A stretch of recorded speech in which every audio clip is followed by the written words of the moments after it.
Hey everyone, Casey Kasem here, bringing you a brand new episode of Get Real. On this episode, I got to chat it up with my good friend, Herms. You probably know Herms as one of the hosts of the Lateral podcast, as a writer for Football Absurdity, writing news blurbs with Fantasy Pros, and for his appearances on Rum Boys After Dark. We had a great time talking about all kinds of fascinating topics, such as his tattoos, how he was introduced to fantasy football, being in bands, the only item on his bucket list, and a lot more. I know the audio acts up a bit for a few seconds here and there, so apologies in advance. I try to get them all, but you know how it is. Editing. Am I right? Anyway, you can find Herms on Twitter at HermsNFL. You can find me on Twitter at TheCaseyKasem and the podcast on Twitter at GetReal_pod. This podcast is a proud member of the DAP Network. And now, for my sit down with Herms. Yeah, we're here. Herms, my man. How you doing? I am doing well. I made it on to Get Real with Casey Kasem. Yo, Woo! this is incredible. You know, I've gotta say, big fan of the show, being a listener, but like to be the subject of an episode, thank you so much. Oh no, for real. I couldn't have picked a better guest. I'm so excited. Sorry, this part cut out, but we were just getting ready to get started with the interview. Being younger, were you a fan of sports growing up?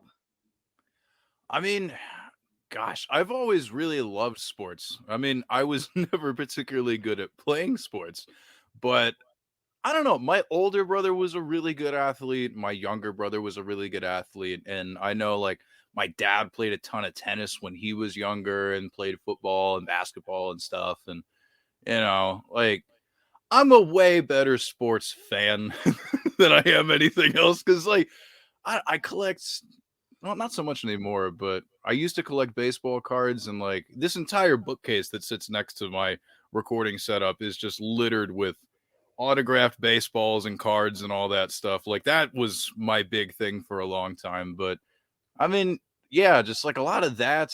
And I gotta say, just Madden and specifically MVP Baseball 2005. I don't know what it is, but I just loved doing franchise modes in both of those games and just like doing the whole like just long-term simulation, like building a dynasty or whatever. Just like, it makes sense as to why I got really into this. But, yeah, I mean, I don't know. Sports are really cool. I was just awful at playing them. That's all right. I mean, I feel you there. So you said you were a fan of watching sports. So what teams were you a big fan of growing up? And are you still a fan of those teams? All right. Well, I mean, this is not really conducive to an audio medium, but you'll get a kick out of it. I have my Captain America Washington Nationals shirt. It's pretty neat. Yeah, I've always been a big fan of them. I mean, my parents are from around the Pittsburgh area, so I was kind of forced into Steelers fandom, which I gotta say is better than rooting for the Washington football team because, oh dear God, I mean, I've got a whole complicated history with them. But yeah, I mean, the Washington Nationals for sure. And oh, well, yeah, because I have my Washington Nationals tattoo. Again, not great for an audio medium, but yeah, more for you to see. I got that. That's And then dope. on the other arm, I got my Washington Capitals tattoo. So Oh, it's cool, just, cool.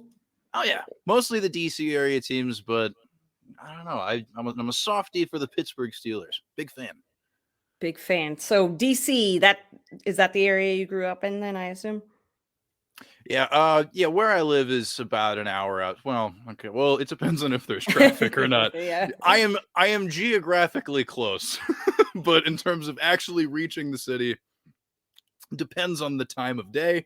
Mm-hmm. But I mean, yeah, that's more or less where I'm at.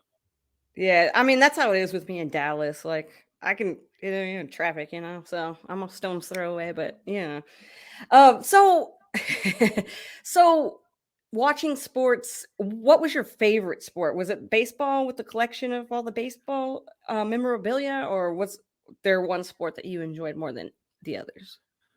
I will. Okay, fun fact. My favorite sport to play, despite it being the sport that I probably follow the least amount of professionally, is basketball. That I Okay. I loved playing basketball. Mhm. So much fun, but I could not care less about the NBA. But no, I mean, like baseball has always well, not until recently. Until I got into fantasy football content creating, like baseball was like, oh my gosh, I used to be just a walking encyclopedia for all. Like, if you asked me, like, hey, how did Albert Pujols do in 2007? I'd be like, yeah, I got you. Like I could just do that, and it made no sense. But I just had this insane amount of knowledge on this, and like, yeah, I would watch countless hours of it. And like, one of the cool things is that up until recently, because Major League Baseball decided to contract the size of minor league baseball, and like they got rid of like a bunch of teams, but I used to be within driving distance of 2 minor league teams. Oh, cool. And the really cool part about that, obviously, for anybody that lives around minor league baseball, it's just like if you're super into baseball, you get to see all the prospects, come through town and do all this, but like, oh, wow, like Yeah. big time players before they become big time all stars or whatever. You just like, I could go see them for like, I don't know, you walk up to the stadium and you just buy standing room for $13 or something. Like it was Yeah. great. That's dope. Yeah, I I adored baseball, but kind of like I said, like I got so into fantasy football and then started doing fantasy football content creation, and now I can't really tell you anything that happened in professional baseball over the last 2 years unless it relates to the Washington Nationals. That is the only thing I have the time to follow anymore. But yeah, shout out baseball. Shout out to baseball. So, with fantasy football, how did that come into your life? So this is one of, and anytime I say this, people don't believe me. But yes, folks, listeners, this is a real thing. When I was in elementary school, I had a history teacher that was like super dope. I don't know. I won't use their name because I didn't ask them first. But either way, um, history teacher, right? Okay, so he also taught like like math and English and all that. I was not how do I say this? Bright enough to be in his math class, but he integrated a lot of fantasy sports into his curriculum. And I remember when my older brother had him for a teacher, that's when he got really into it. And as a result of that, like, I don't know, just older brother, younger brother dynamic. This same teacher hosted a kids camp every single summer that was fantasy sports camp. And when my older brother started to, go do that, I was like, "Well, that sounds super cool. I want to go." But I thought it wasn't allowed until the camp was offered to kids ages 9 through 17. So I had to wait till I turned 9, but I went every single summer, sometimes multiple times a summer because it was offered, I think, like June, July, and August.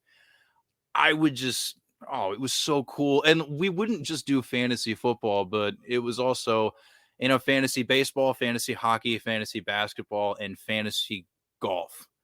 And he taught us all about, like head to head scoring and like roto and like all that different stuff. And even though, like, for fantasy football specifically, like because the camp was offered in the summer, it was all based off of like the previous season's stats.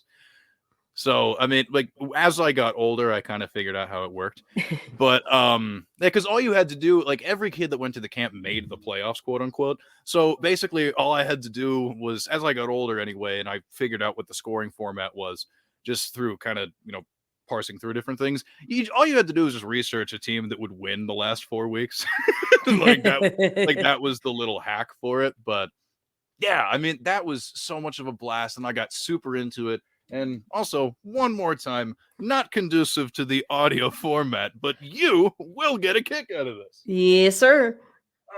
So this is a 15-year-old bottle of Yoo-Hoo Oh, wow, that wow, wow. is my 2006 baseball head-to-head playoff championship trophy.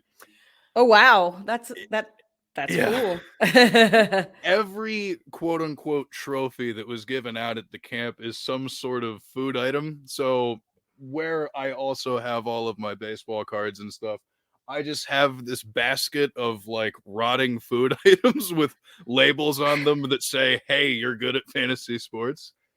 That's But hey, this is a brand new thing for this podcast. Is the origin story is a new one, and then the trophy you just showed, that's a new one as well. oh But it's yeah, really cool. It's really cool to hear that story because like you really don't hear that. And like fantasy sports when I was a kid was, I mean, it was a thing, but I didn't know anything about fantasy sports. So that's really cool. And having, all that going on and being involved in all the sports. So you brought up fantasy golf. Like, how was that? Like, I've never even really thought too much about fantasy golf. so like I never figured out the scoring format because I mean, so obviously like when I first started going to the camp, I was completely oblivious to how any of it worked. And I was just kind of like hanging on the like the teachers like every word because like basically like we would all like write down our teams on like pen and paper or whatever, and he would just shout out the scores and stuff whenever we would have our matchups against everybody. Um, but yeah, I figured out how every other thing worked except for golf. But I will tell you, he would just follow the PGA Tour schedule. So, like, whatever had happened on the PGA Tour from like the beginning of whenever the heck that season starts up through like when camp started, I would just like go through and be like, okay, so where did this guy finish in the tournament? Okay, he did pretty well. So where did this guy and like I had to like I just like aggregated it in like this like insanely nerdy chart and then would just like go based off of that.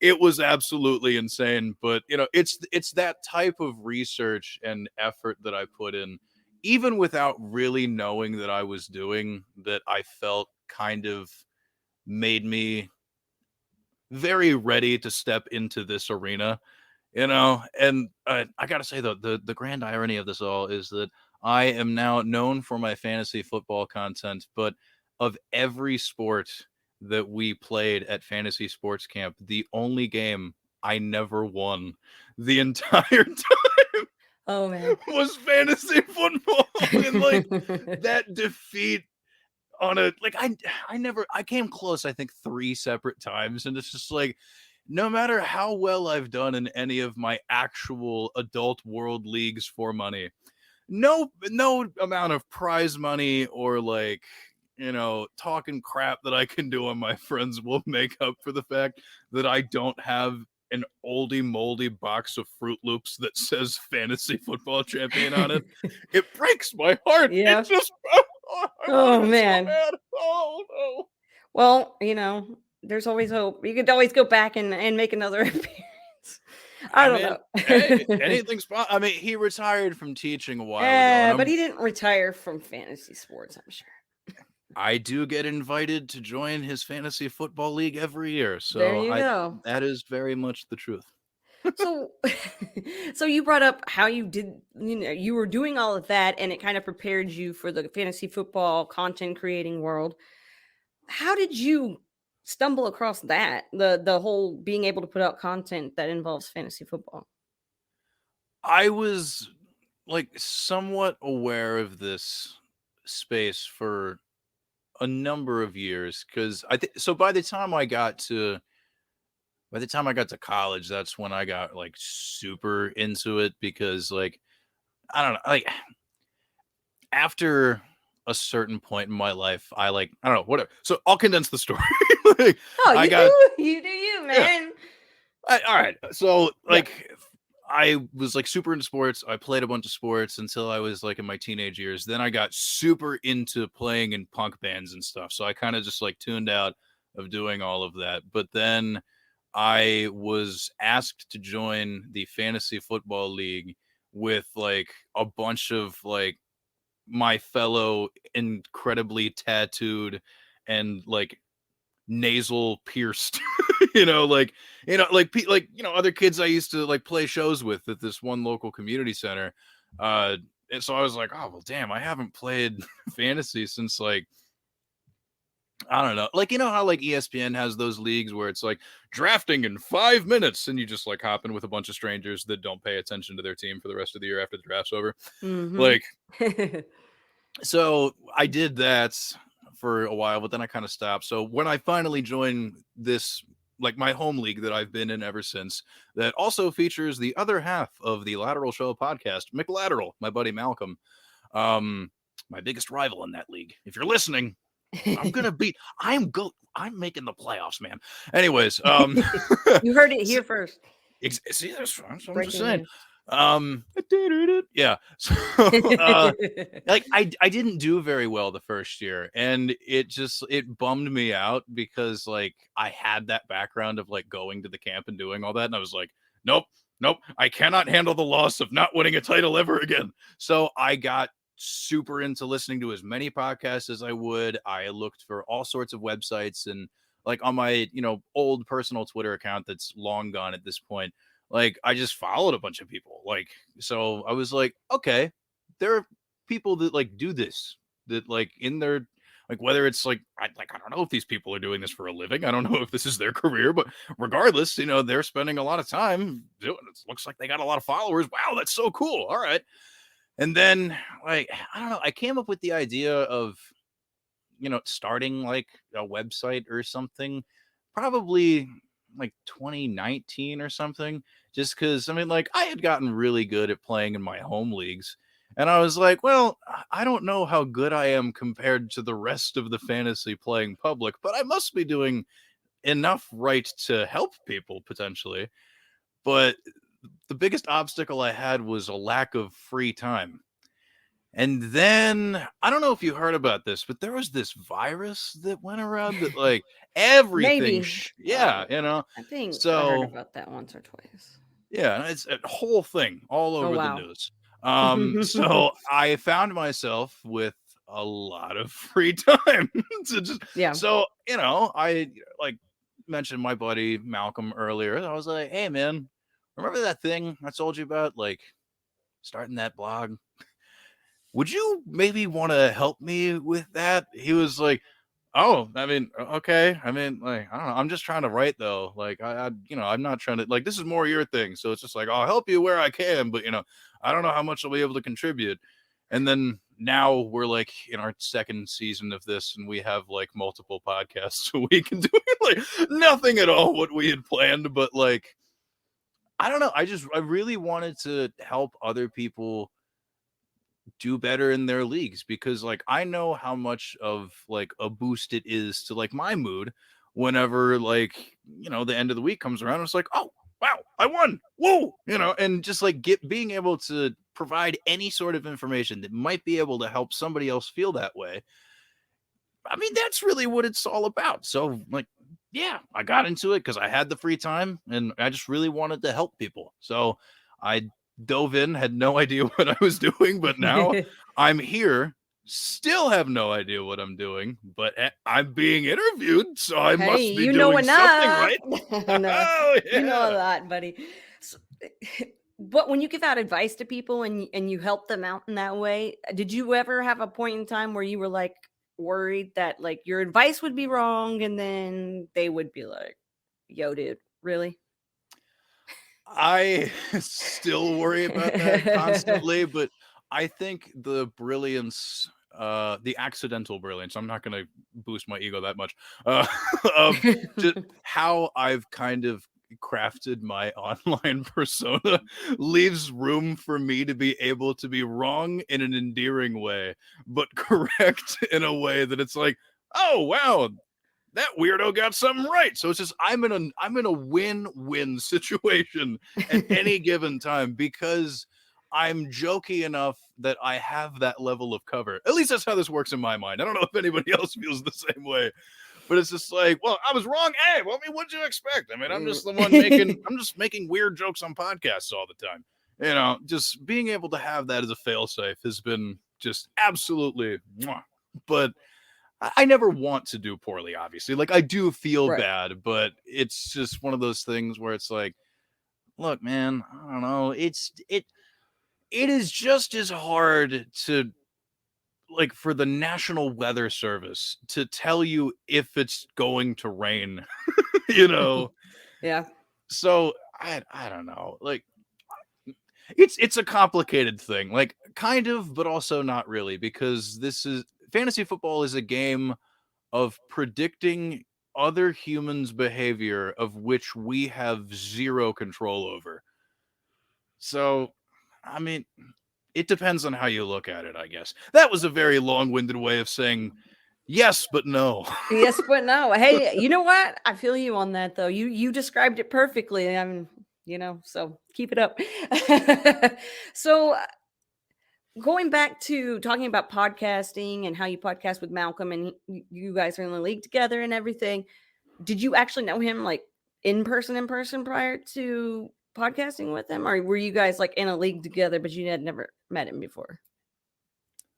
So I graduated high school with his younger brother, and his younger brother is like my oldest friend in the world. But because I would spend so much time over at their house, I became close to Malcolm in the process as well. I mean, like, not only just Malcolm and his brother, shout out Parker, hey, what up? And like, and their parents, I mean, like, gosh, they're just some of the greatest people in the world. They've always been, very supportive of, me through, because they've all known me since I was 7 years old at this point. And but yeah, so it just like being friends with his brother, but then also he moved away to go to school at Temple University in Philly and then decided to transfer back home. And it was around the time that like a mutual friend of ours had passed away that we like reconnected and we started playing in bands together and doing all of that. So then, from like that point on, we became like really, really close. And but yeah, I mean, after that, just like fantasy football rival, doing all that stuff, and our text threads back and forth over the past however many years it's been since I've been in this league is just like just going back and forth, being like, nah, you really think that guy's going to be good? You're insane. I mean, come on. Like, honestly, have you not seen this stat, man? Like, gee, come on. Like, that's why he was the like perfect person in my mind to, do this with. And like, not only that, but we also had a really awful sports podcast that I think, recorded 3 episodes of, maybe 4 episodes of, that I'm really thankful no longer exists. But like we had a rapport just from playing music and having a not so great podcast, and it was just like it it seemed like a perfect fit. And I think that's also why I think that's why our chemistry like seems so organic, because it just like genuinely is. His. Like, Yep. I have known this person forever. So like, yeah, it's, I don't know. And like, I know like because Jake Trowbridge and his friend that he does, the drinking and talking fantasy with, I remember talking to him about that once, and he was saying the same thing. It was just like, yeah, I've known this guy for a long time. I mean, like, that's why it works. And Mm. like, I noticed that like a lot of the really good shows out there, like, were just with people that already knew each other for a long time. Cause like, I mean, I come from an entertainment background. I've done, music, and I did improv, and I was in theater for a really long time. I did all that. I can build a rapport with another person if I have to, but at the same time, there's nothing better than just knowing, like, no matter what show I'm on, no matter what I'm doing, I can always go back to doing the lateral, because like, I just know as soon as we hit record, it's like, all right, buddy, let's do let's do this. And it'll just work, and it'll just be good. It's one of my favorite things in the world to do. That is super awesome. And yeah, the way that you guys can bounce off of each other, and that's why I asked the question, because it does seem like you guys have known each other for a long time. Super dope, because yeah, you can also feel how if the hosts don't really know each other, you can feel that too. So it's pretty cool that you guys have that. And speaking of being all over the place too, you brought up the lateral, which is awesome. What all do you have? What all do you have under your belt right now? What are you doing? Because I mean, if you look at your Twitter bio, I mean, it goes on for days. Oh yeah. Jeez. Wow. Yeah, I do a lot of different stuff at this point. But as far as the lateral goes, I mean, I don't know, last year when we first started, it was basically just like a bunch of written content, but then we kind of realized that that's a little bit more like, I don't know, there is still very much a place for written content, but what there was Hmm. not much of a place for is the two of us spitting out like 2,000 word like just soliloquies about, all the research that we were doing. So Yeah. we shifted more toward like first we started doing live stream shows completely unscripted, just like playing off of the audience, and it was like a total blast. But now it's really just like focusing on doing our podcast a couple days a week, and then we just have like shorter form written articles. I have no idea what we're gonna do for next season, because this year we have both discovered it is very, very difficult to maintain your own website. Because like, I honest to God, I can't do that anymore. It's very frustrating because I have so many other things that I do, including like I have a weekly column that I do at footballabsurdity.com. That's super dope. Check out footballabsurdity.com at fballabsurdity on Twitter.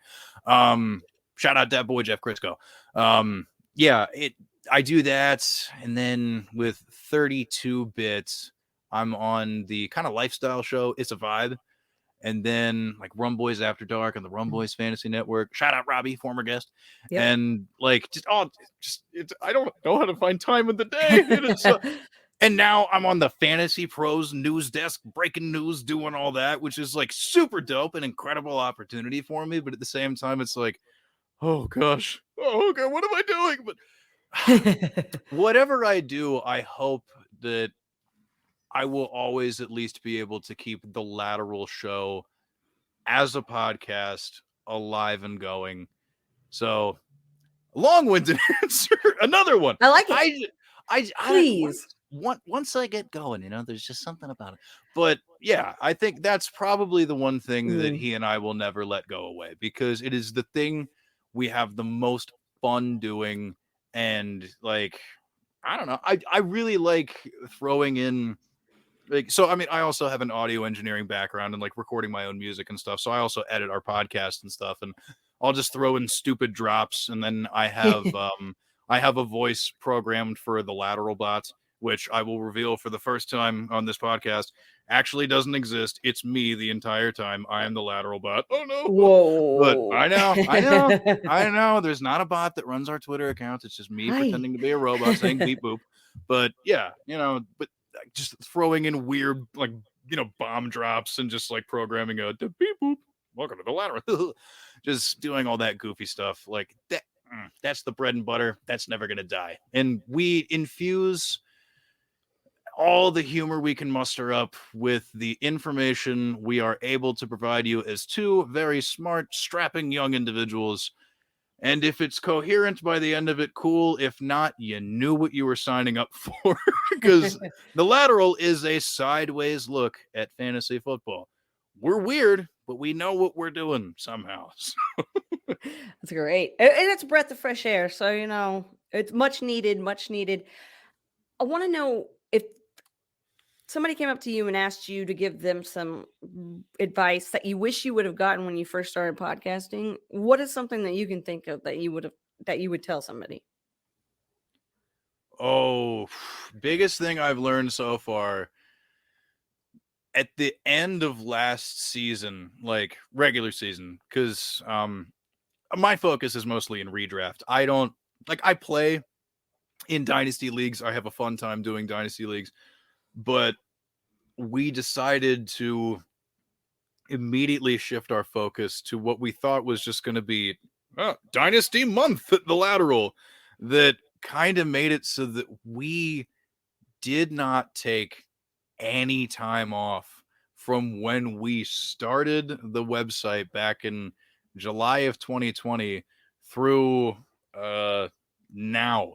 So like if you are a dynasty content creator or aspiring content creator of any kind, schedule in a break, because dear God, I am exhausted.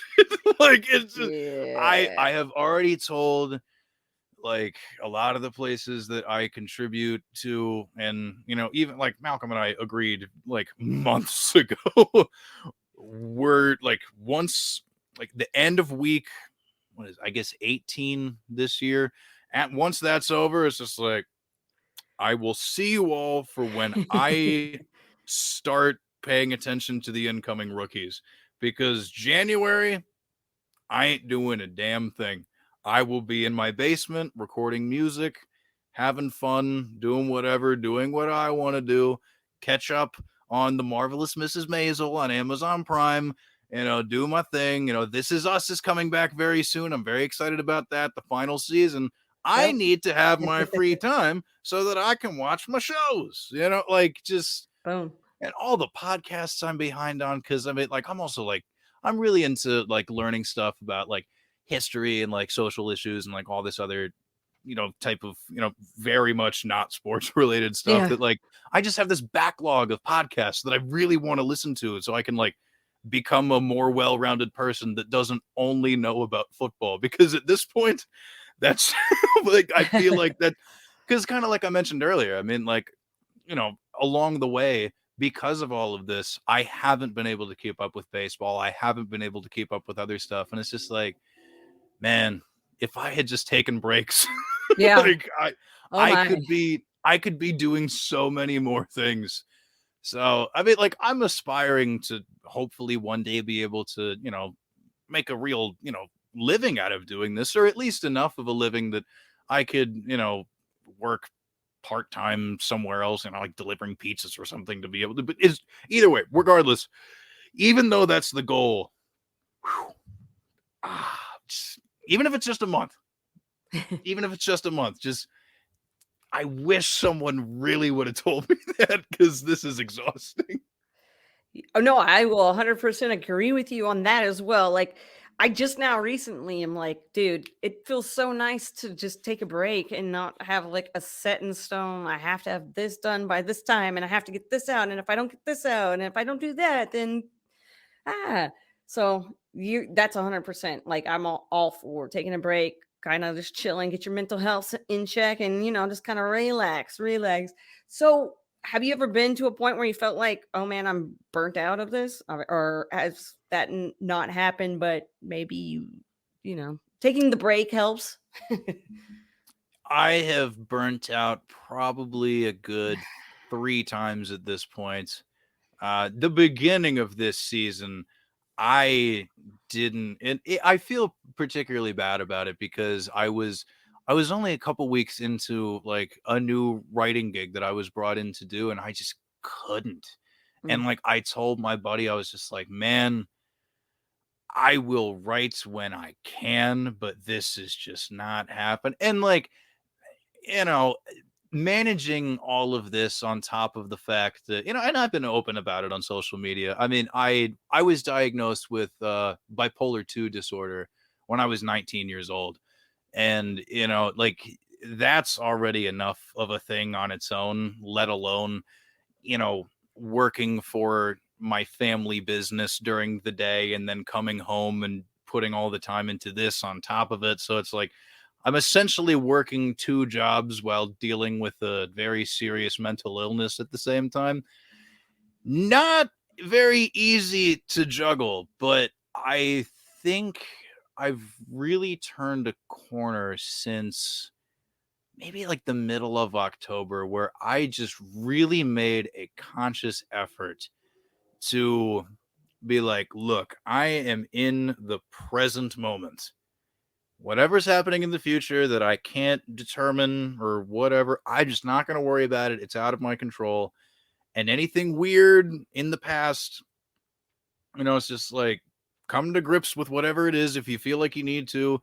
If it's not something worth, dwelling on, just let it go, whatever, and just stay focused on what's happening right now. And ever since I've done that and really just taken like, every single day is a new day, just, one moment at a time, I've been able to get a lot more done. So, I mean, like, I've definitely burnt out to very harsh degrees, but if you just, and for you listeners out there who may also feel the same way, regardless of whether it's doing this or, whatever aspect of your life, try and stay present as best as you can. Like, just whatever it is, like, life is a very, very long journey, and it is a series of moments and days that all stringed together along the timeline or whatever. But you can't plan super far in advance, and you also can't go back in time to, you know, remedy whatever, what have you, for the most part. Unless you had some sort of like interpersonal conflict with like a friend or something once, like I don't know. In which case, reach out to your friends, mend those bridges. But like, yeah, I mean, I don't know, just stay centered. Stay water or whatever. What is it? Bruce Lee, I think he said that. I think that is not super applicable here, but I really felt like saying it. So shout out Bruce Lee. But like, yeah, I don't know. I think that's something that's incredibly important for people to be able to do. Mm-hmm. I agree. You were talking about being in bands and music in general, because I know music is a very important part of who you are, and it's awesome. So being in a band, like when you first were in your first band, like how did that come about? I'm always interested to find out the backstories on how people get into music. Oh yeah.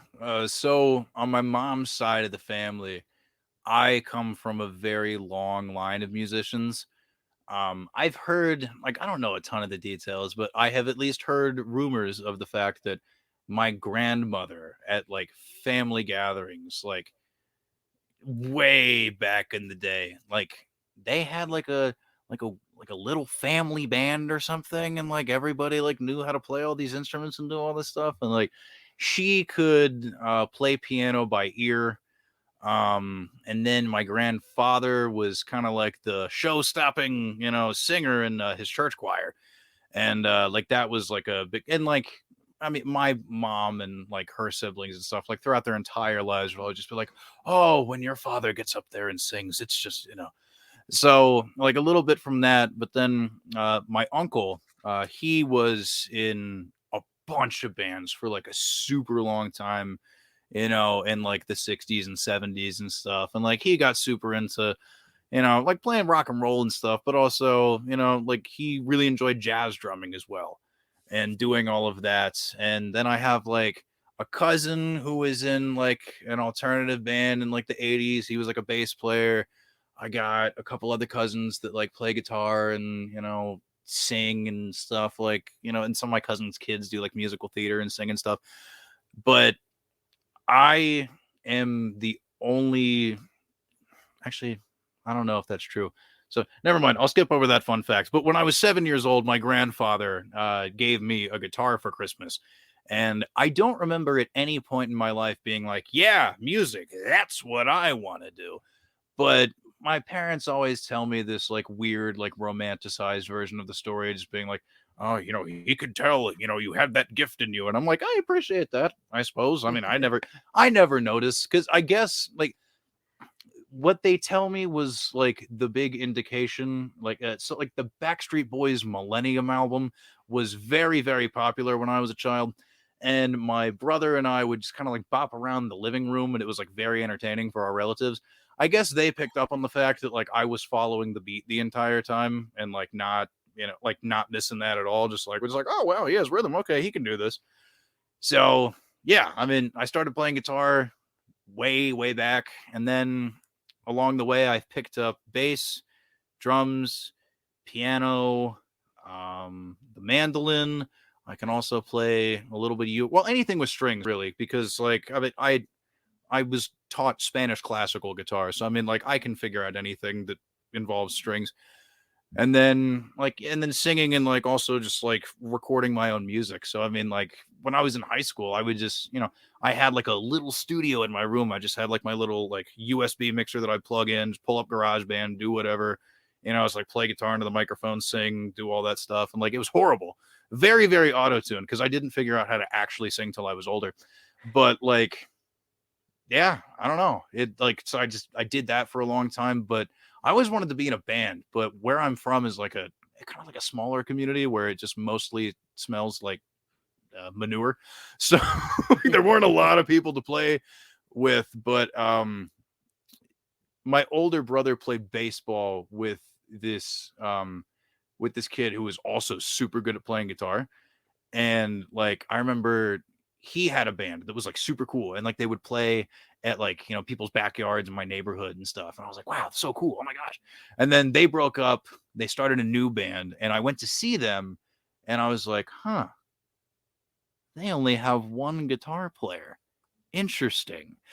So just after the show, I was like, hey man, yo, like, would it be cool? Like, are you guys looking for another guitar player? Because like, dude, I would like totally ride my bike to your house and just like try out. Is that cool? So like yeah, Awesome. so like I started doing that, and yeah, I mean, ever since then, like, you know, and it's super cool because one of the things I'm really, really proud of is like, even though I had nothing to do with their future success, the bass player of that band is Jake Ewald, now of Modern Baseball fame. So any of Oh you that wow. are like super into pop punk and stuff out there, Mm-hmm. yeah, you know, one of my Oh. old bandmate from my first band that I was ever in. Like, love that guy. Check out Modern Baseball for sure, and also his solo project, Slaughter Beach Dog. Incredibly talented dude. I'm pretty sure Pitchfork really likes him. So if that means something to any of you out there, definitely check that out. But yeah, I don't know. I kept doing that for a number of years. And, you know, like while I was in college, instead of having like a job, I Mm-hmm. just was in a cover band with some of those same people. And we would just like, we play a couple gigs a month, and that was enough money to, you know, keep me going, you know, just to be able to, you know, afford food and do whatever. And like, it was like super cool, you know, just like, and that's really where I picked up on my ability to, I don't know, I guess, because like being the lead singer of a cover band, like you're playing for like 3.5 hours in total. I mean, like you'll take a couple breaks here and there, but I think it really prepared me to like host podcasts and like do all that type of stuff. Mm-hmm. Because being able to read the energy of everything that's going on and like when to bounce to the next topic or do any of that, because it's much like, you know, like if the crowd's really into it between songs, the last thing you want to do is take up too much time.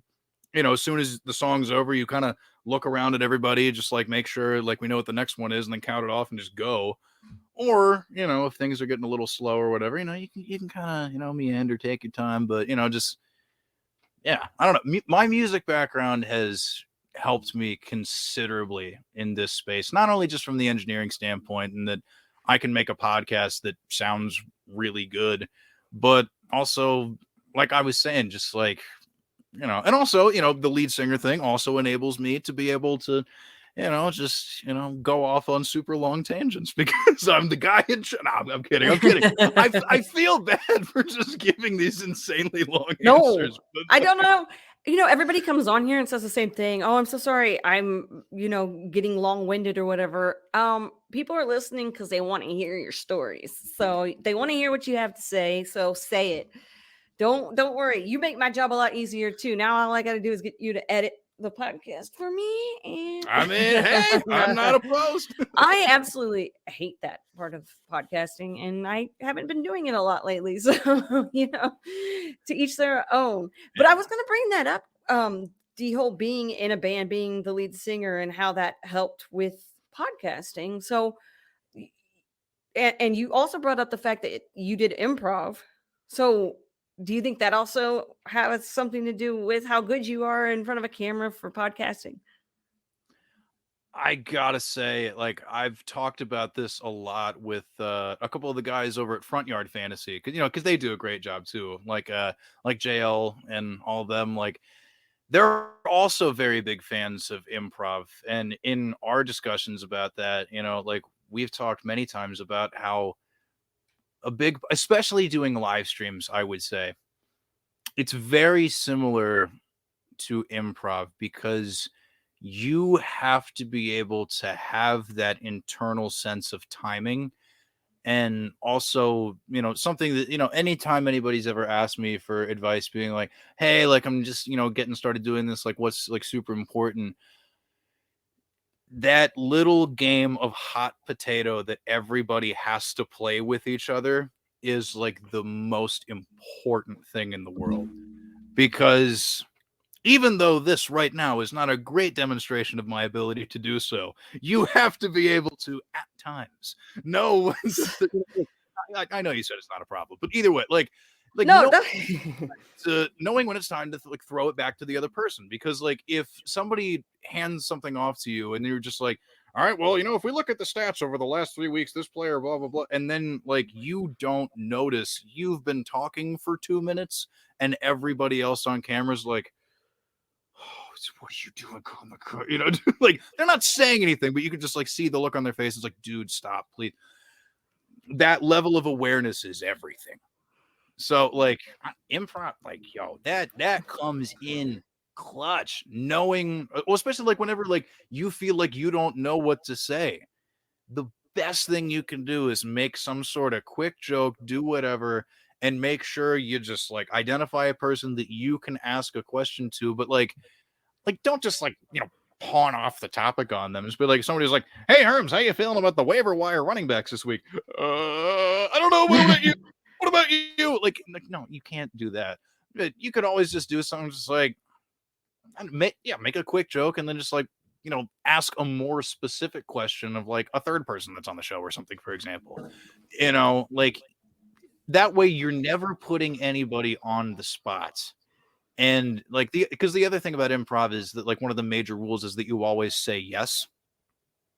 So like on like any particular show, like if somebody asks you a question or something and you really want to talk about something else, you'll have plenty of time to maybe come back to it later. But like,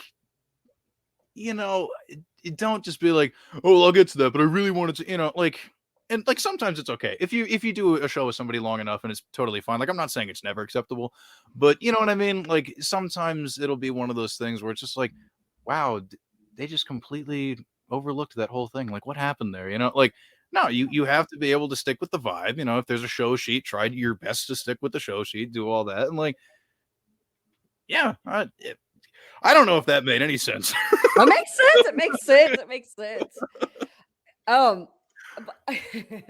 It makes sense. But what else I want to know when it comes to the podcasting side of everything, when you go and guest on other podcasts versus being on your own podcast, do you go into it with the same mindset or is it different for you doing that?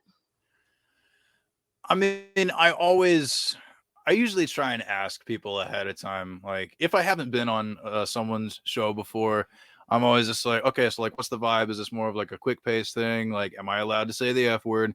Just like, things like that, like I try to figure out. Well, and also, I mean, like if somebody, asks me and I've never heard their show before, I'll try to listen to a couple episodes.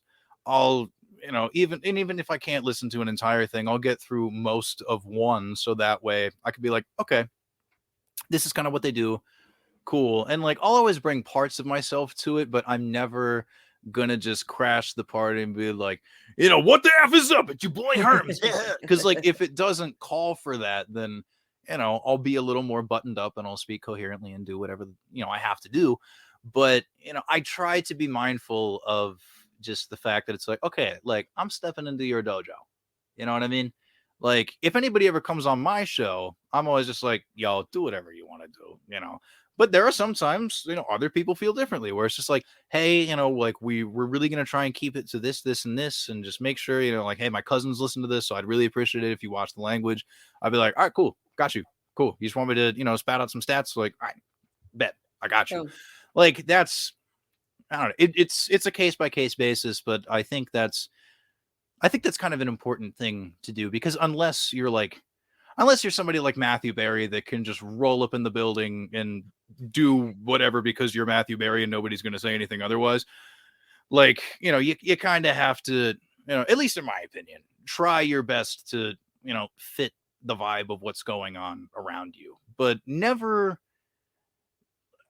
I don't know, like do that. But I would also caution against people like doing something so outside of themselves. Because I mean, like, even when I do have to try and button things up a little bit, like, I'm still a very goofy sounding dude.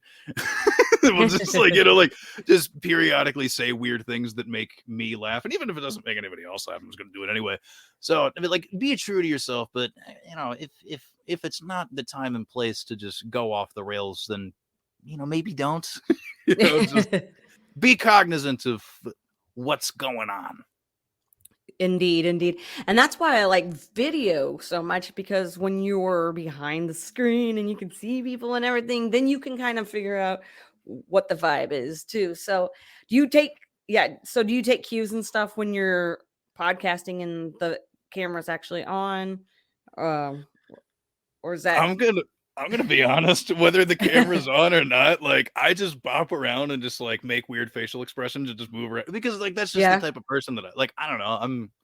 I'm just like a weird bouncy dude. So like even though like, once again, audio this is not conducive to the audio, but I mean like you've seen me the entire time. I mean like I'm Yeah, I aware mean, that nobody's gonna see the video of this, but like this is just like I'm shrugging my shoulders, making weird facial expressions. Like that's just what I do, Like I like bringing that energy to stuff because it's like that's who I am, So maybe other people feel differently. Like if they're on a show where people are just more stiff, and it's just like, hey guys, welcome into the fantasy football podcast. Welcome, just like that type of thing.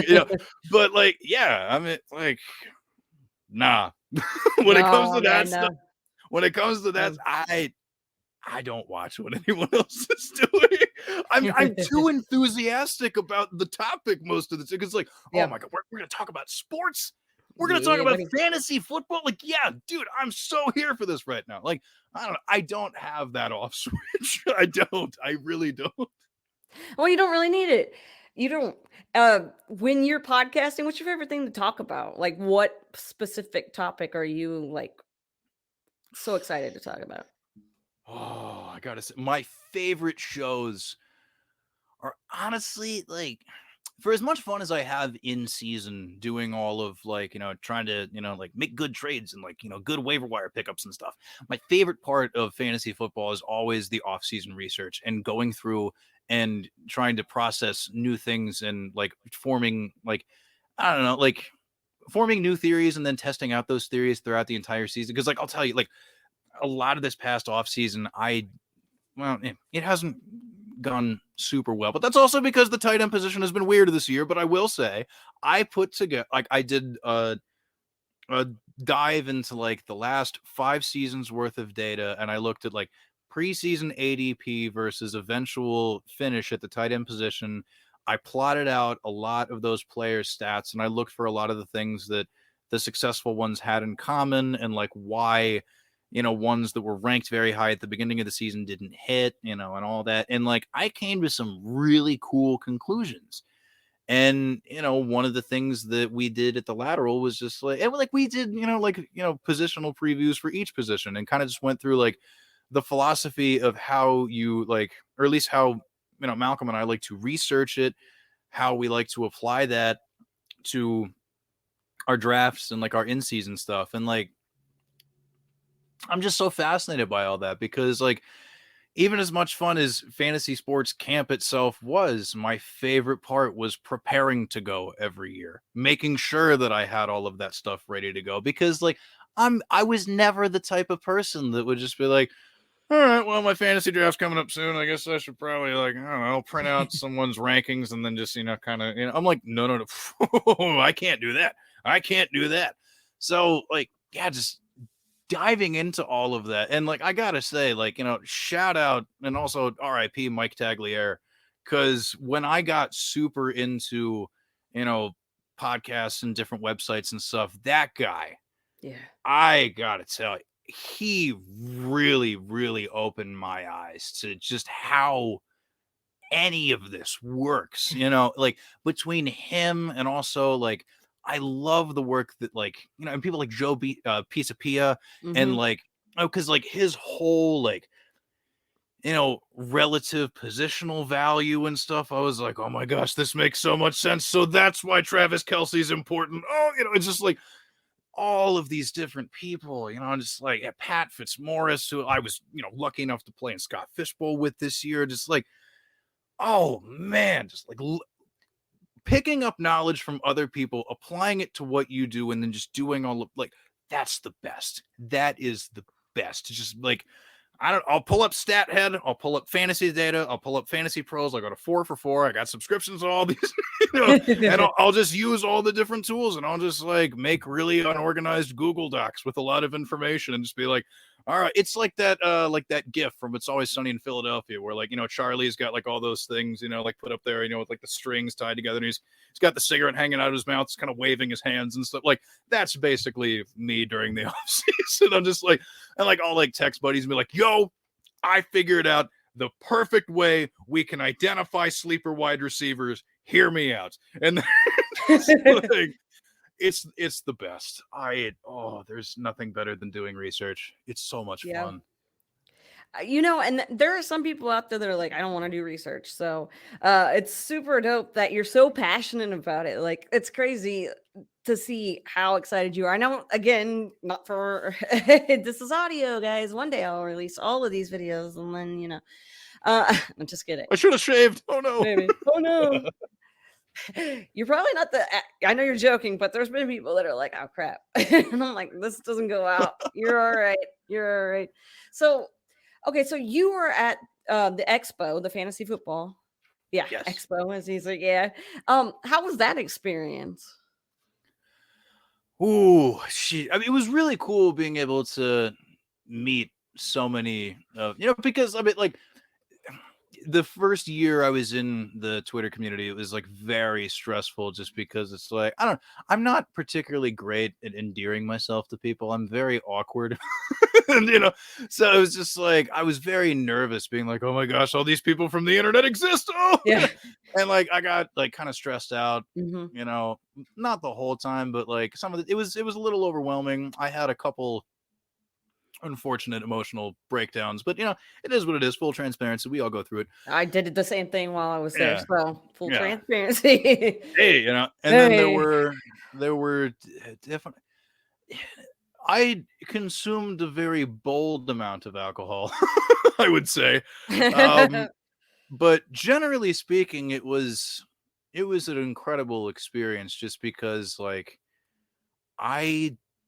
nobody, at least that I ran into, was rude. Like everyone was super nice, and it was just like awesome being able to be like, oh my gosh, oh, you look just like your profile picture, hello, and just like doing all that, and like, oh gosh, and like getting to meet so many people. Like, I got to meet you, that was cool. Yeah, I got to meet Pat Fitzmaurice, that was super cool. I got to talk to him about music, like I had no idea. Like I had a really cool. It was like him. Myself, him, and Andy Behrens, and I found out we're all very big fans of the band The Replacements, and like that was just like, oh, that was a really fun conversation. I enjoyed the hell out of that. And then although I will say my favorite, probably not my favorite story, but the most amusing story from the entire time is so me and Malcolm got there like the day before just because we wanted to settle in and just do whatever before everybody showed up. But we got up that day, we came down to the lobby, and we were just like, waiting for people to pour in because like I had went to go pick somebody up from the airport, and we were just hanging out in the little bar area.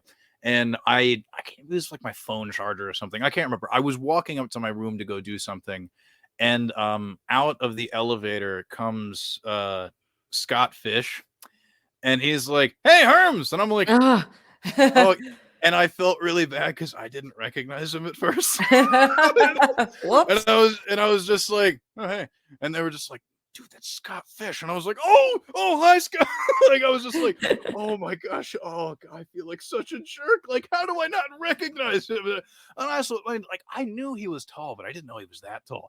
But just like that weird moment of just like, this is one of like the more well-known people in the industry, and you just almost walked right by them, and they knew who you were. Like, oh my god, like, oh, it's so fun. And like I ran into him a couple nights later when like that little park area where like that one bar was and stuff, and everybody was hanging out outdoors. Oh, I didn't go to that because I drank too much during the day. Anyway. Oh, okay, yeah. So I mean, I ended up running into him, and we had a really good conversation that night. But I told him, and he was like, I was wearing a mask, it's fine. And I'm like, okay, all right, cool, all right, I got a pass. But like, yeah, I'm definitely going again. That's gonna be so much fun. Oh, I'm already looking forward to. I'm like, okay, what I did last time, what did I do wrong last time? I'm not doing that again this time. Like, I'm already like prepared. Like, all right, take a buddy. So that is super cool. And I didn't recognize a lot of people. I mean, there were a handful of people that I was like, I know you, but like I wouldn't be able to point them out of a crowd. So couldn't. But so it was really cool though, meeting everybody. And like you said, there weren't anybody that was like rude or anything of that nature. So super awesome community. And bringing up Twitter with the community, how'd you come across the fantasy football Twitter? Because I randomly just tripped over it. So I and kind of like I was, saying like at the, like just I knew like these like big time like verified analysts had accounts, and that was it. So I just assumed it existed. Like I didn't know it, but I was like, okay, well, if these people have this many Twitter followers, there has to be there has to be something going on. So I just started using a bunch of hashtags, and then I stumbled across other people and kind of slowly built it up that way. And then somebody who was like in the heart of the community, like a few people really like, I guess, figured out who I was, and they were like, aha, this guy, come on board. And then that's when it, catapulted into this whole thing. And it's just like, oh, wow. Oh, God, there's a lot of people in here. Okay, neat. All right. Cause like, like, I don't, and I don't really, say this as any sort of thing that like I stress out about. Cause I mean, like, honestly, at the end of the day, I really don't care. But like, I don't have like a ton of followers or anything, but like, it was weird. Like at the beginning, it was just like very slow, very, very slow. And then it was just like, like what, like I finally, like got ingratiated in the community. I think that's how that word works. And like from there, it was just like, all right, cool, boom, all right, that's where all these people are. Great. Okay, you. And then and also I gotta say, shout out the homeboy Rumboys Robbie, because being brought on to Rumboys After Dark for one spot, one time, and I guess he was just very impressed with the knowledge and especially the energy and entertainment that I brought to the table. He was just like, yo, dude, you want to just like do this every week? And I was like, yeah, man. yeah. So like just being on that show every single week, like it was such a great way to get to know people, because every Friday night, we pour ourselves some drinks, we have ourselves some fun, and we talk about sports. It's just like, it's like the not safe for work version of Around the Horn. Like it's a great way to do it. And that's how I was able to connect with so many people and build so many really cool friendships. And like, I can't thank him. I can never thank him enough for being able to help me along the way with that, for sure. And like, that's really how that ended up getting going. But like, to be honest, I didn't know it was there. I just assumed and kept using the hashtags. What was it like? I don't know. Hashtag football, hashtag fantasy football, hashtag NFL, hashtag NFL Twitter, hashtag football Twitter, hashtag. Like, I mean, I don't do that anymore, thankfully, because I was like, wow, this takes up so much room in my, like, I don't have enough room to put my takes. There are too many hashtags. It's too many characters, So now that I don't have to do that anymore, and it just goes to the people that I want to see it, it's like, oh yes, okay. But yeah, like that was very stressful. It's been like, how can I say the best take possible with like these 5 hashtags at the end of this, hoping that people notice it? Like, You know what? That is a clever way, yeah, to have people get notice your stuff. And you're not the only person who said the hashtags were really instrumental in their whole come up, and to come up in the fantasy football world. So fantasy football is like universally loved. We'll just say that. We oh love yeah, it. Yeah. great. What is your favorite setting or rule that you've seen in a league, or that you currently have in a league? I don't yet know how I feel about it, but I am playing in a tiered PPR system for the first time ever.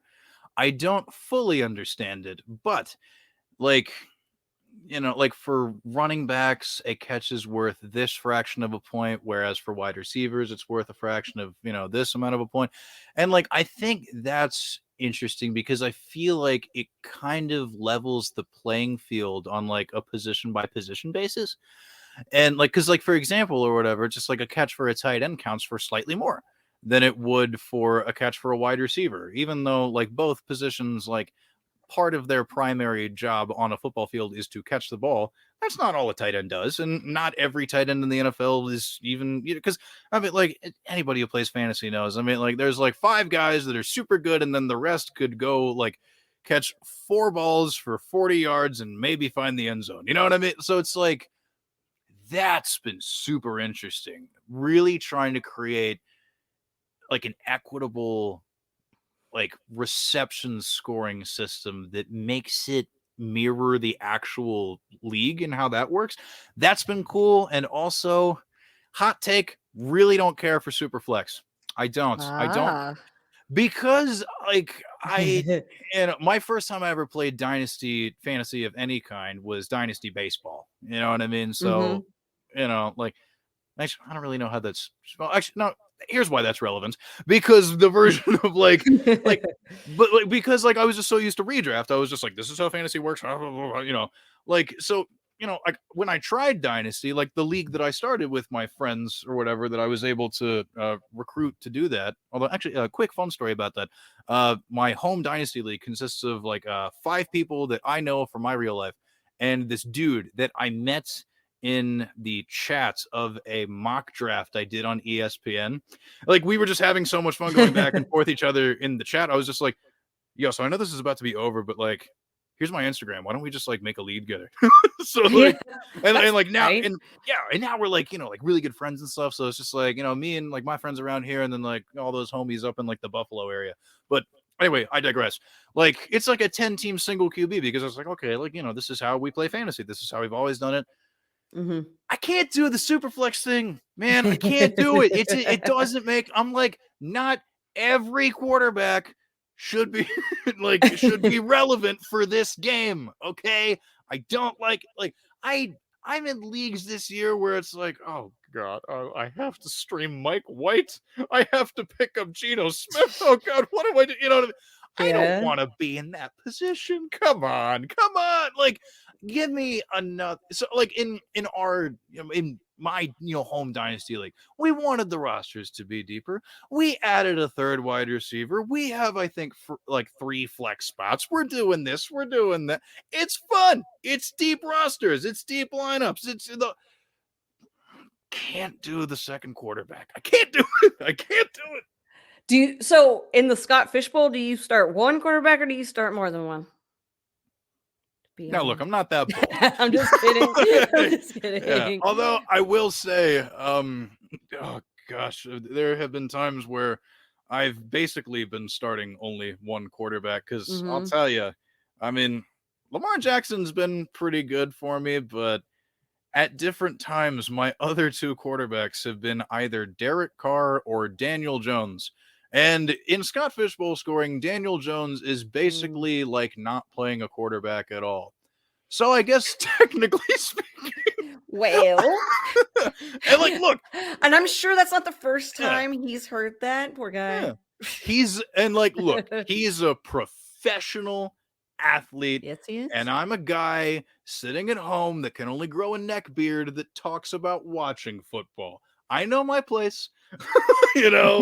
So Daniel, if you're listening, if you ever hear this, I'm proud of you. You've made it this far, but let's be honest. And you know what, Daniel, again, if you're listening, this might not be your fault. We've only seen a little bit of you without Jason Garrett. Okay. All right. I'm still open to the possibility that you're good. Okay. We'll see how this goes. I'm Jason not Garrett, ruling it out yet. Too many years with that guy. I'm telling you what. Too close to home for you, I guess. Oh yes, it hurts. But you know what? He was somebody else's problem for a while, and then now so. Yeah, and Kellen Moore, that guy. I'm that dude. So good. I'll take it. So tattoos, you were talking about earlier. You've got tattoos. Again, not a visual podcast, but right now I don't care. I'm asking Herms what I want to ask Herms, and what I want to ask Herms is, what was the first tattoo you ever got? So the rest of what came around it came later, but like inside of there, I just have like a dream catcher, because I don't know, I thought it would be cool. I don't know, like, so I got that, but then like I filled out like the rest of all that stuff, like the mountains and like the sunset and stuff behind it, like way later. But like, And after that, I mean, I've got like this whole arm done. I've got like a few things, like nothing super there. And then I got the it's the old Cadillac logo, but Oh on the yeah, it inside is. it's the Maryland flag because so that way the state of Maryland is always near and dear to my heart. Oh, I'm a big like honestly anybody from the state of Maryland will never shut up about how great the state of Maryland is, how good the flag looks, and also how tasty Old Bay is on everything. And I am those people. So like and that's I okay. oh yeah, no, because I mean one of my next tattoos that I'm going to get at some point is like on the other side of my chest, I'm going to get a tattoo of a can of Old Bay. I'm just doing it. I'm very serious about where I'm from. As you were saying So, that, I was thinking, oh, it's gonna be Old Bay, isn't it? And yep, dope. yep, Hey, that's dude. that's Hey, definitely happening. that's But funny. but yeah, no, I mean tattoos are super cool. You know, like I really wish I had more, but like well, I mean anybody who has tattoos knows they're expensive. So it's just like you kind of have to add them on as you can. But like I mean, they're like I got so many ideas and there's so many things I really want to do with it, and like especially because like I only have like a couple different band tattoos, and like there Hmm. are like so many different music artists that like I really want to be able to like have like an homage to like inked somewhere on my body because the only ones I have are like on my forearm I just have like the earth is not a cold dead place like in reference to that album from Explosions in the Sky. And then on my other arm I have like three separate tattoos for my love of the band The Gaslight Anthem, just because of it. Like, oh gosh, their music just absolutely changed my life. They are phenomenal. Brian Fallon is a songwriting god. But I mean, there are so many other bands and like artists that like I really want to do that for. Because like also like I don't know, like I had a friend pass away a couple of years ago that like one of the things that we really had in common was the fact that we're both huge fans of the Wu-Tang Clan. And I just really want to get like a Wu-Tang Clan tattoo, but Oh, instead of that's like dope. in the middle of the W where it says Wu-Tang, I'll just like get his name like in there just as kind of like a shout out the Wu-Tang Clan, but also, something nice for my friend. And then I've been trying to figure out a good Jimmy Eat World tattoo for a really long time, and I just can't figure it out. But I love Jimmy Eat World so much. I've seen them in concert, I think probably like 3 or 4 times at this point. Like I remember I drove all the way up like hours from my house in the middle of nowhere, Pennsylvania, just to see them because the next day was Mother's Day. And I couldn't justify going to the show that was in my area on a Mother's Day because my mother, Mama Herms, would be very upset.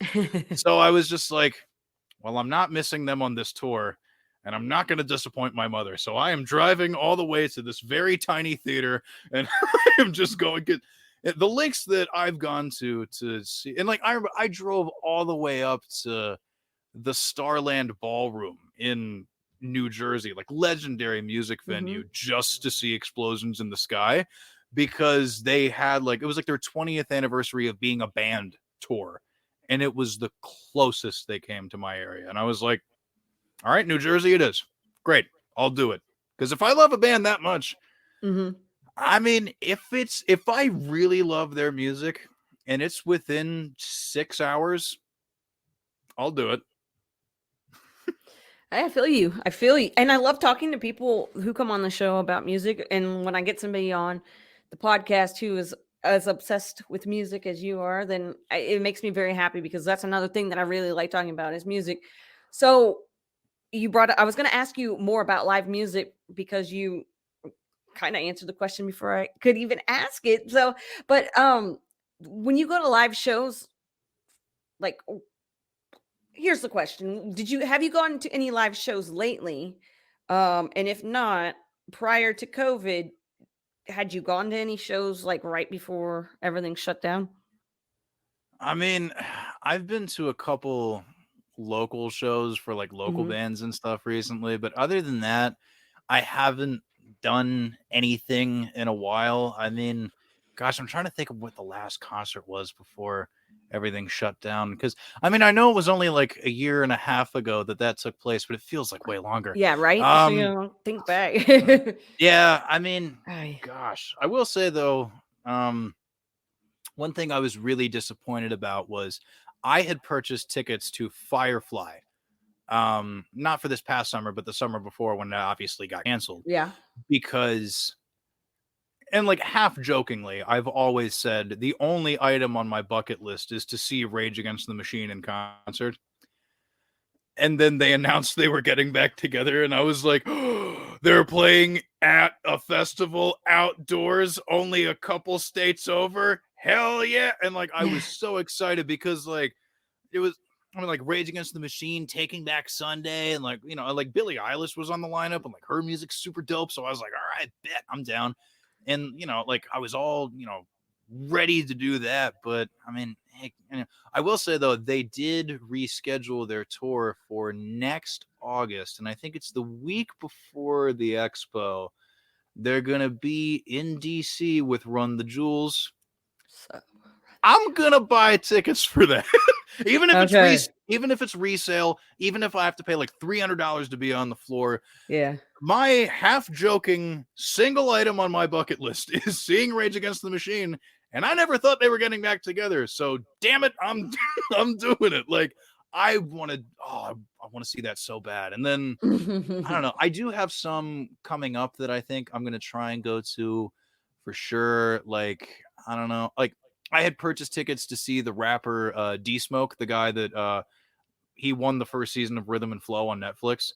Like he's super super good. I mean, like his brother Sir is a singer on Top Dog Entertainment, and like you know, even like D Smoke himself is like very reminiscent of like like he's more of like a conscious rapper doing that type of stuff, like akin to a Kendrick Lamar.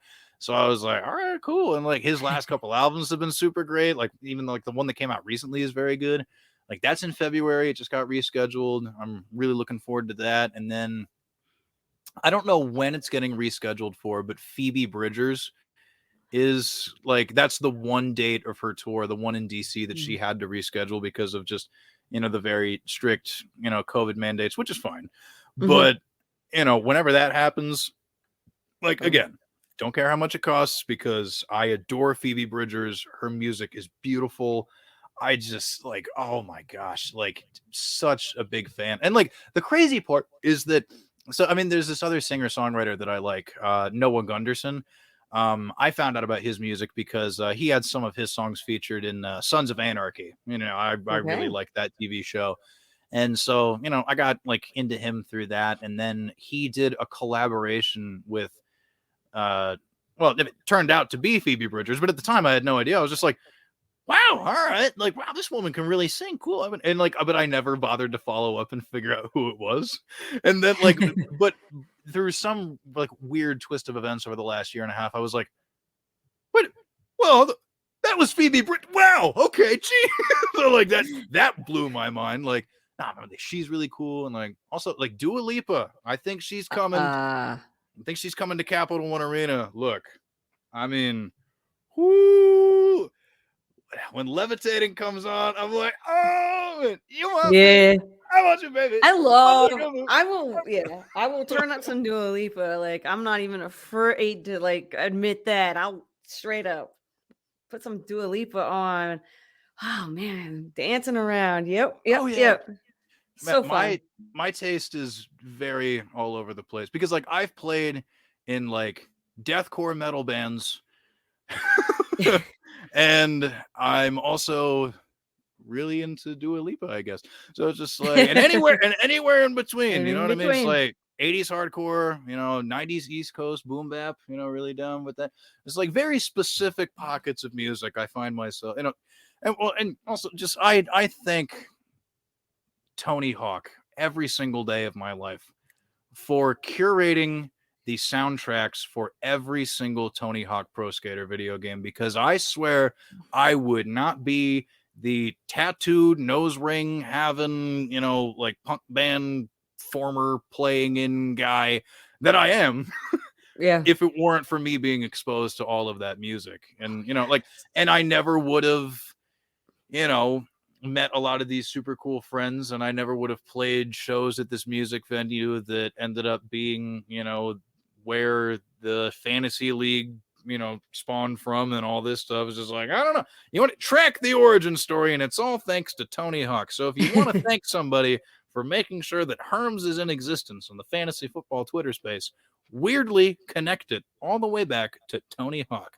Shout out Tony Hawk. Shout out to Tony Hawk, man, for real. Those soundtracks were so banger, like not even kidding. I was So gonna ask good. you if about soundtracks and if there was anything that you thought was the best soundtrack out there, but I mean, Tony Hawk is kind of hard to beat. So the Tony Hawk soundtracks are definitely up there, but I mean, I would to once again bring up, because I just adore this band. Explosions in the Sky doing the entire musical score for the film Friday Night Lights. Oh gosh. I mean, like, because I mean, like, and I remember like seeing that music, like seeing that movie when I was a kid, and just being like, "Yo, man, this music is so sick."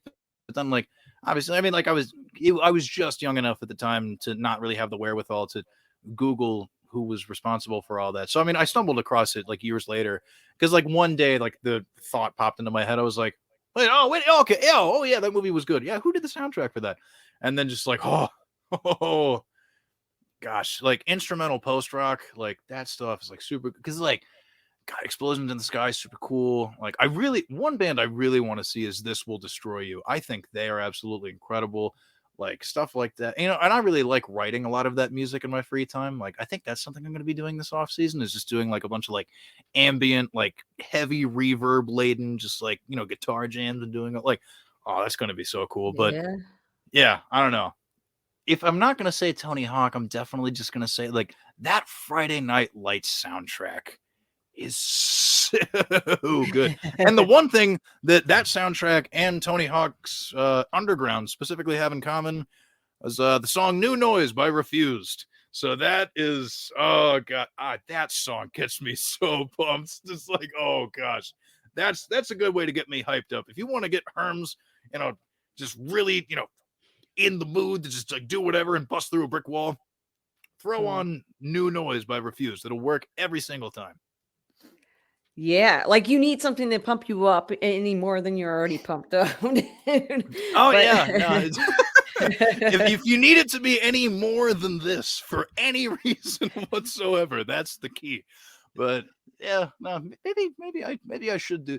Maybe I should just like listen to more mellow things before I do stuff. Really try and keep the energy. no, boo, don't listen. Well, I mean, the mellow stuff, yeah, I'll listen to before I go to the doctor to try to like calm my blood pressure. But, Oh yeah, and but even like last night before I went to bed, when I was working on one of the articles that I was finishing up, I mean, like I threw on Death Cab for Cutie. You know what I mean? Mhm. Like Yeah. Transatlanticism, great album if you're just looking to mellow out. I mean, it's Mhm. incredibly depressing, but boy, is it beautiful.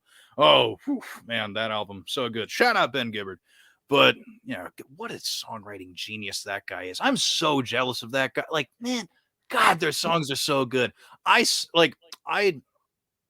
well, actually, I saw Explosions in the Sky open up for them once in like this big amphitheater in my area, and I gotta say, like, that was an incredible show. Death Cab is incredible live. That's something I definitely recommend to people. I've seen them a couple Okay. times. If you're into that, it's like it's not the same like lead guitar player as it was back in the day. Like that guy's just, I mean, that guy's an icon.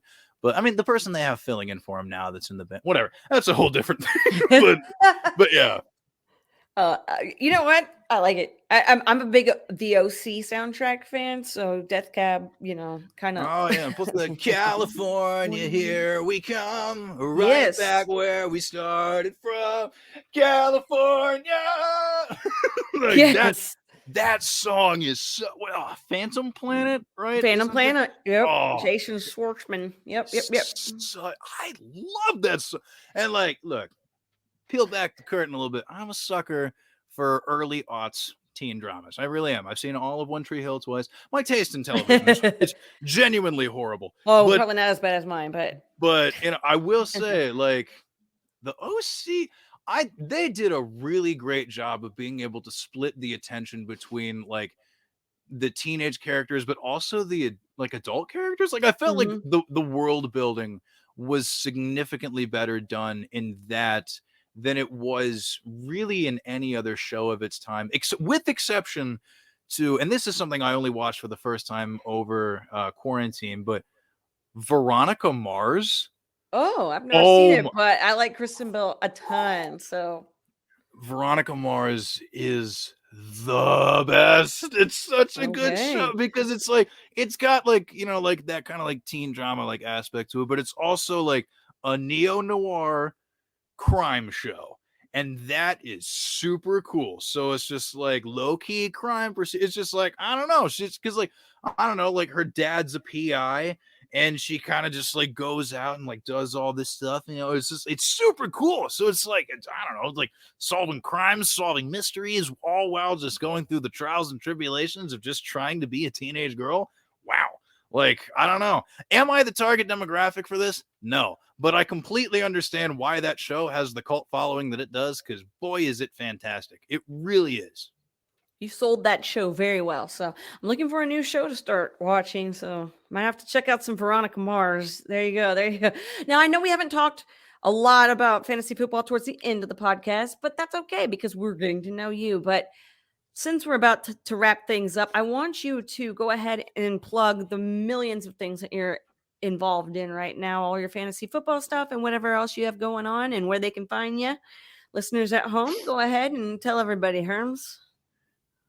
All right, friendos, bust out your pen and paper because it's coming at you right now. It's your boy Herms at Herms NFL on the Twitter. I do a lot of different stuff with my website / podcast / whatever, The Lateral, at The Lateral FF and www.thelateralff.com. That is the website if you want to check that out. And if you want some of my written content that's a little more long form, you can find that at www.footballabsurdity.com, on Twitter at fballabsurdity. Shout out the homeboy Jeff Crisco for, you know, just being like a fantastic editor, like great friend, just, you know, one of the best pals anybody could ever ask for. He's really helped me grow as a writer. I'm really proud of the work that I do over there. We'll see. We're you know, talking about, you know, potentially expanding, you know, my role. You know, I don't know, but at any rate, that's that. And then Friday nights, Rum Boys After Dark. At the end of the regular season, I'm taking a step back from that just because I really need to free up my schedule. You know, but I mean, I'll continue at some capacity doing stuff with them moving forward. And even if I were to leave or something, Robbie is fabulous.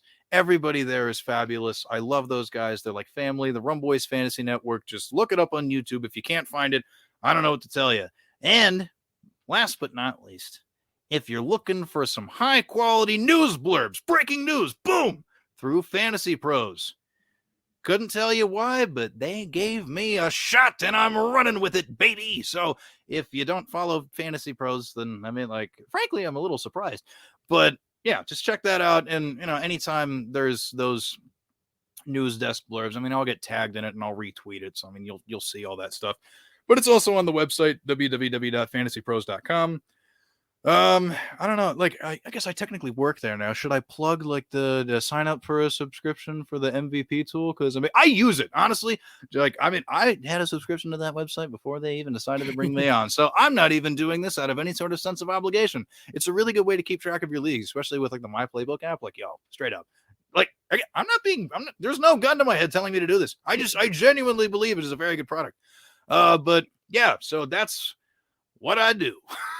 Oh, that's excellent, dude. You did a great job telling everybody where they can find you and what you got going on. And I wanted to say congratulations on the Fantasy Pros gig as well, because that news came across and I was very excited to see that. So yay. Well, thank you. Oh, Thank you. That was a very, very big moment, especially because, I mean, like I had said earlier, you know, it's just like how much I truly admire and revere the work of Mike Tagliere, just to know, like, I'm part of the same team as that guy. You know what I mean? Like, there is an immense amount of pride that comes with that, even though I'm just some small fry. It's not like I'm on the podcast or anything. It's not like I'm writing, you know, like super long articles or anything, but it's just like, man, I get to see myself on that website that I've been using for so long. Like, it feels great. It really does. I'm very appreciative of that opportunity. Well, I'm very happy that you've got all these awesome things going on for you because you deserve it. And I'm really happy that you were able to come on the show tonight, and hopefully everybody got to know you just a little bit better. So thanks, Herms. And everybody out there, we're going to be back again. I don't know when we're going to be back again. I don't, like Herms is saying, I'm taking a break, but you know, my breaks may be 30 minutes or they may be 30 days. So until next time, make sure you stay rad. Woohoo!